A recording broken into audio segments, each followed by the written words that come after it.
your car too. Let's go with the granny wagon. Is that a Supra?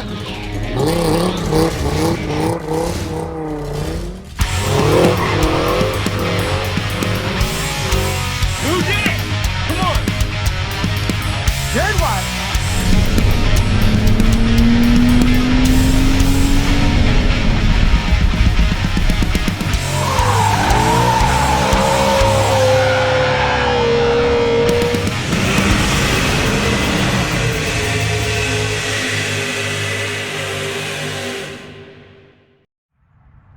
Hello! It's kind of hard for me to believe I'm actually filming again because it's been so long it'll be even longer before this video gets posted, but here we are. 04 Silverado, we've already done the parking brake shoes and some other miscellaneous things. Now it's time to do the rear pads. Usually, yes, you would do the pads at the same time you would do the rotors or the parking brake shoes, but this time we are not. I was trying to save money. I wasn't expecting to buy rotors at the time. Had to, didn't have the money for the pads. Here we are. We're just doing the pads on the back. The front will be different. If I end up doing those, film a video for that. So this is a 04 LS Silverado with the 5.3. It's two-wheel drive.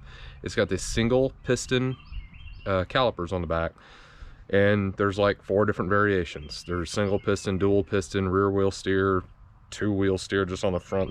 It's really confusing when I was trying to buy these parts on Rock Auto, but that's what I got. Hopefully they're gonna fit. We'll see.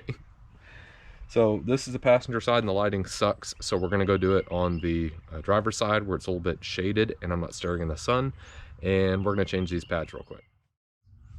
Now that we're over here where the lighting is nice, let's look at what we got here. So these are our single piston rotors on the back. If you don't know how these trucks are laid out, the parking brake shoes are actually inside the rotor. It's like a half rotor, half drum type of thing. It's a shoe that goes in here. It's like a drum brake for the parking brake, but the actual brakes for the truck are disc. It's very strange, which is why these rotors are stupid expensive. The calipers here, we're not gonna try to remove the actual caliper bracket, we just want to remove the caliper. So on the back here, if I don't bump my head, we've got a bolt right here, and we can see through here maybe, bolt right here. Let's see if I can get you a better angle. This one right here. I'm sure that there is a US sized socket to use. I used a 13mm and it fit nice and snug. I've already broken these loose a little bit.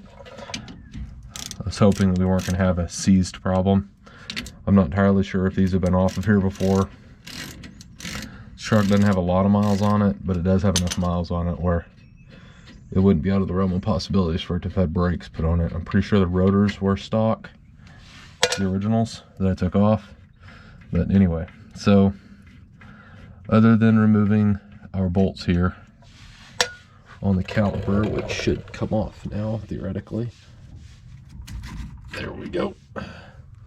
Alright, so that was the first thing I was wondering, how we're going to push that back in.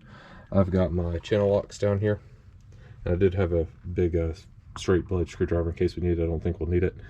So we've got our channel locks. We're going to squeeze the piston back in. Hopefully that'll go in nice and easy, and we'll replace our pads here. This should be a pretty quick job by the looks of it. Be sure to set that guy up there on the springs.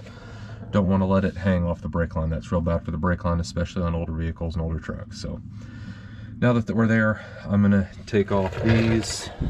Probably a good thing we have our screwdriver here.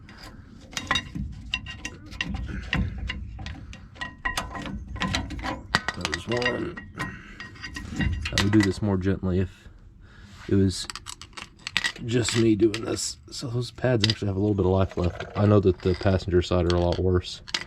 They're a lot worse on the passenger side, though those probably had a lot of life left in them, but we're doing this because the other side is actually real bad.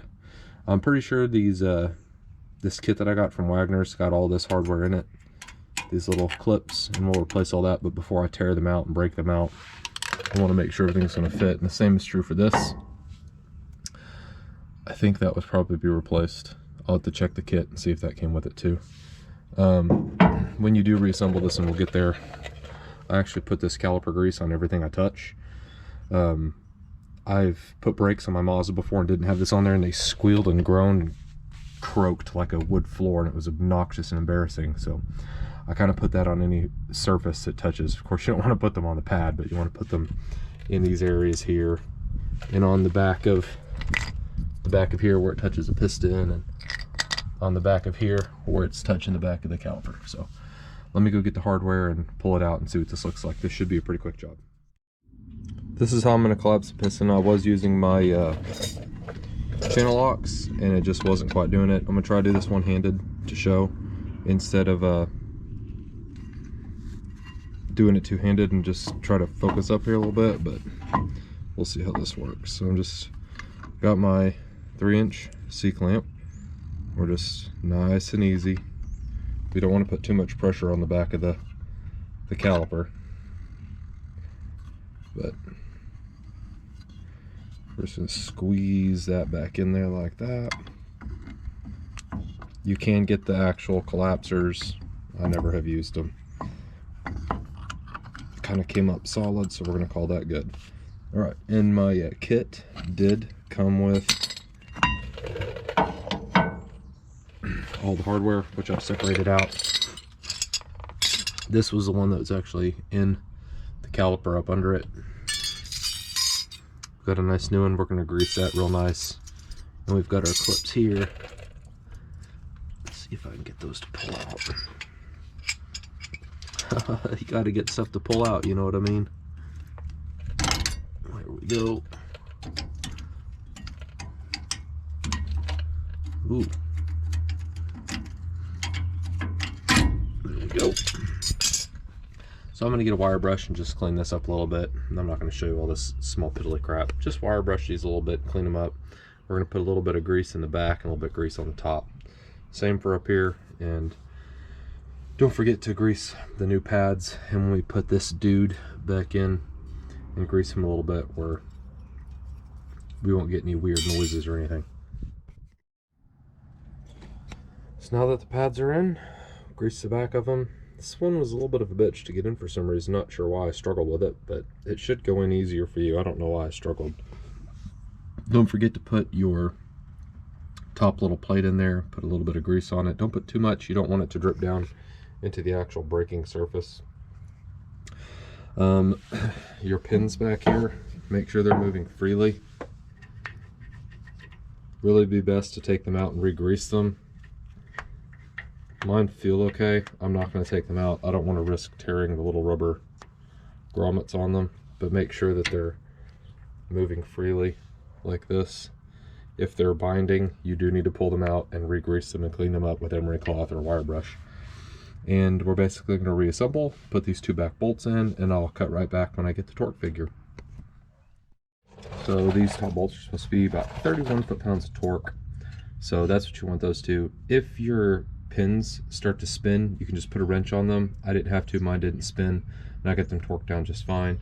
But there's a nut at the end of your pin here that you can put a wrench on. I would assume it's probably a 14 or a 15 millimeter. It looks bigger than the bolt. I would assume that's probably like a 15, maybe a 16.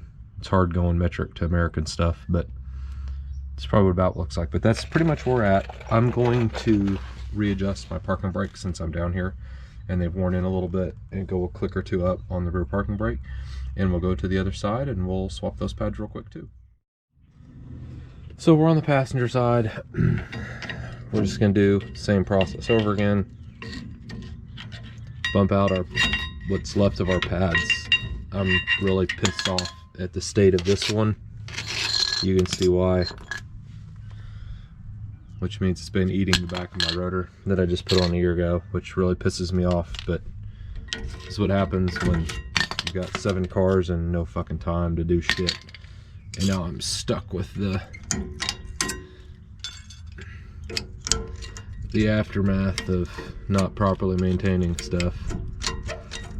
Hopefully you won't let that happen and you won't be a lazy sack of shit like I was. So anyway, there we go. We're gonna do the same process.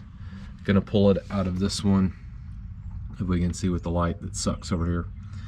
Oh, there we go. Take this out. We got to push the piston back in. I got my C-clamp, and we're just gonna basically do this over here now too. This side went on a little bit better than the other. It's literally the exact same process, so that's why I didn't film it. But make sure you put your clips in and grease everything. The piston didn't go in quite as easy.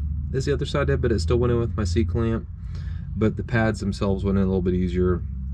Like I said, be sure you're greasing everything. Check your pins back here and make sure they're still free. They need to be able to move. And we're going to torque these down to 31 pounds and put the wheels back on and call her good. Come on, boy! Come on! Yeah!